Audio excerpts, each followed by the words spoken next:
Hi, welcome to Subramani. Uh, in case you're wondering where I am, I'm in a place called GB, and GB is about almost a 8 9 hour drive from Chandigarh, and it's in Himachal Pradesh. Getting here is not very easy. You need an RT-PCR test. You need to take a flight. And after that you need to take a cab. The cab costs as much as the flight, but at least the cab costs get shared. But yeah, it's a great place to come to. In the month of June, the temperature dropped to 13-14 degrees, and during the day I'm sitting here, there's no fan in the room, there is absolutely no need. The temperature is about 22-23 degrees, and it is awesome. This cap has nothing to do with this trip. It is just to tell you that I'm on vacation. And today I'm going to talk to you about the Google Map and the financial map.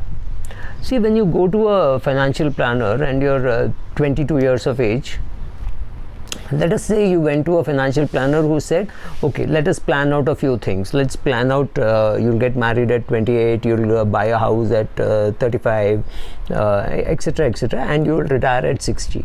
So you're talking of a 38-year plan. And if you think that it is an accurate plan, it is an accurate plan. But you look at it this way. Yesterday when we left from Chandigarh, it must have been about 2 o'clock. We knew we would stop for lunch or tea or something, and the Google Map showed us that we were supposed to reach GB at about 9:10, 9:18 or something like that. And the best thing is it kept on revising the time, right? It said 9:18, did not see it for some time, and then it had gone to 9:42. We had stopped for lunch, then it said 10:18, and then it said 10:42, and we reached at about 10:30. Was it accurate? I think it was reasonably accurate. It measures the distance. It looks at the traffic, it looks at the average speed at which you travel, and it keeps changing, right?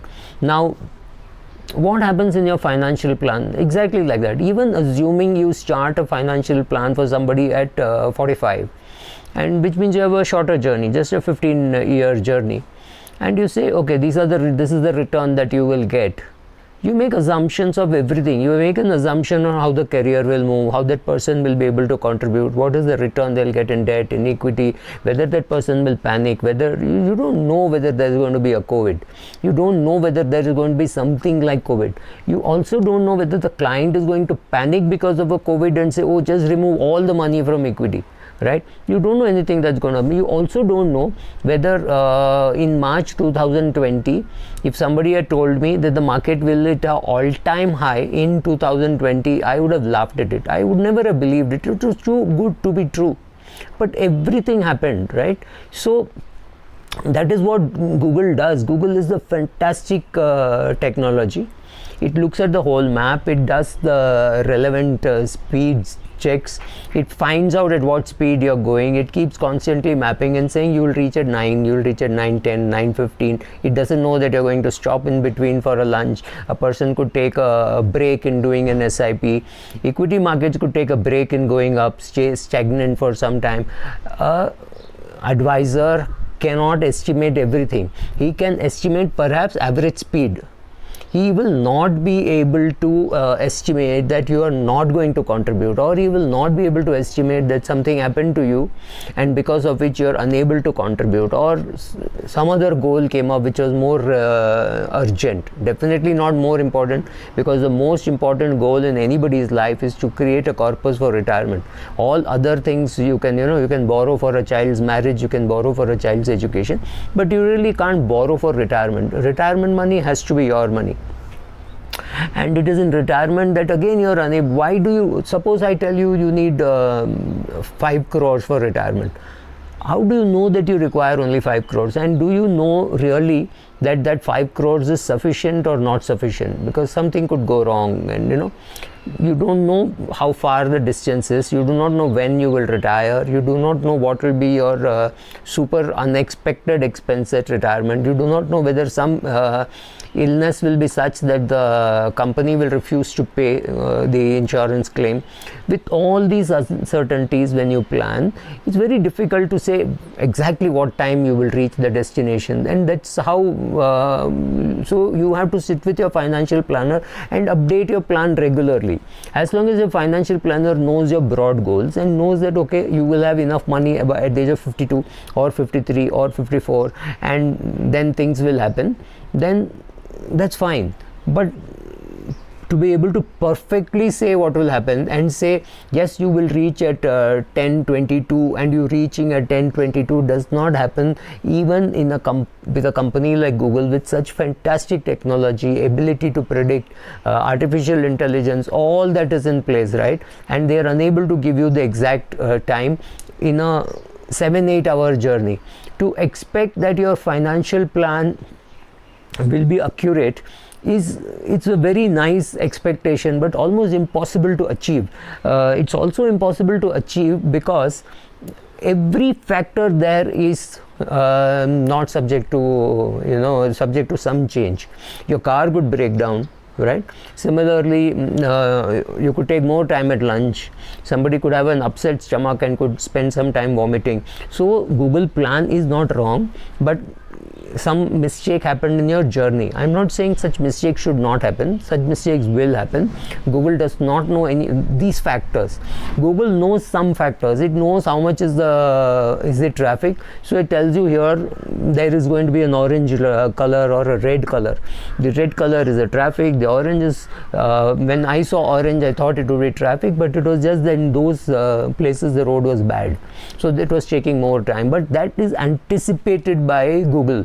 What is not anticipated is how much time you will take for lunch. It has no clue that you will take time for lunch. It does not know that in a 9-hour journey you need to stop for lunch or tea, or the driver might need a break.